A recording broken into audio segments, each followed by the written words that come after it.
എന്താണ് breath holding spells? സാധാരണ കുഞ്ഞുങ്ങളിൽ ശ്വാസം പിടിച്ചു വെക്കുന്ന ഒരു അവസ്ഥയാണിത്. അനാവശ്യ കാര്യങ്ങൾക്ക് കരയുക, വാശി പിടിക്കുക, അങ്ങനെ ഉറക്കെ ഉച്ചത്തിൽ കരഞ്ഞ് അവർ പെട്ടെന്ന് ശ്വാസം അങ്ങോട്ട് പിടിച്ചു വെക്കുന്നു. ഇങ്ങനെ ശ്വാസം പിടിച്ചു വെക്കുന്നതിനെ തുടർന്ന് അവരുടെ ശരീരത്തിലെ ഓക്സിജന്റെ അളവ് കുറഞ്ഞു പോകുകയും അവരുടെ ശരീരം നീല നിറത്തിലാകുകയും ബ്രെയിനിലോട്ടുള്ള ഓക്സിജൻ സപ്ലൈ കുറഞ്ഞു പോകുന്നതിനെ തുടർന്ന് അപസ്മാര ലക്ഷണങ്ങൾ കാണിക്കുകയും ചെയ്യുന്നു. സാധാരണഗതിയിൽ ഒരു 6 മാസം മുതൽ 4 വയസ്സ് വരെയുള്ള കുഞ്ഞുങ്ങൾ ഇത് കാണപ്പെടുന്നു. പക്ഷെ കൂടുതലായിട്ടും ഒരു 1.5 മുതൽ 2 വയസ്സ് വരെയുള്ള കുഞ്ഞുങ്ങളിലാണ് കാണുന്നത്.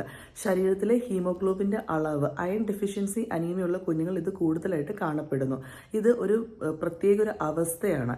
അപ്പം ഇങ്ങനെ ഒരു തവണ വന്നു കഴിഞ്ഞാൽ വീണ്ടും വരാനുള്ള സാധ്യത കൂടുതലാണ്. പെട്ടെന്ന് കുഞ്ഞ് ഇങ്ങനെ കാണിക്കുമ്പോൾ നമ്മൾ ഭയപ്പെടാൻ പാടുള്ളതല്ല.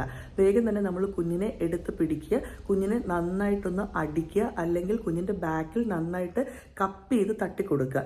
അങ്ങനെ തട്ടിക്കൊടുക്കുമ്പോഴത്തേക്കും നമ്മൾ കൊടുക്കുന്ന ആ സ്റ്റിമുലസ് കാരണം കുഞ്ഞ് വേഗം ശ്വാസം ഒന്നും കൂടെ എടുത്ത് വലിക്കുന്നതിനെ തുടർന്ന് ഓക്സിജൻ ഉള്ളിലേക്ക് ചെല്ലുന്നതായിരിക്കും. എന്തെങ്കിലും അപകട ലക്ഷണങ്ങൾ, അപസ്മാര ലക്ഷണങ്ങൾ പോലെ ഉണ്ടാകുന്നുണ്ടെങ്കിൽ കുഞ്ഞിന് കൃത്രിമ ശ്വാസോച്ഛ്വാസം കൊടുക്കുകയും ചെയ്യേണ്ടതാണ്.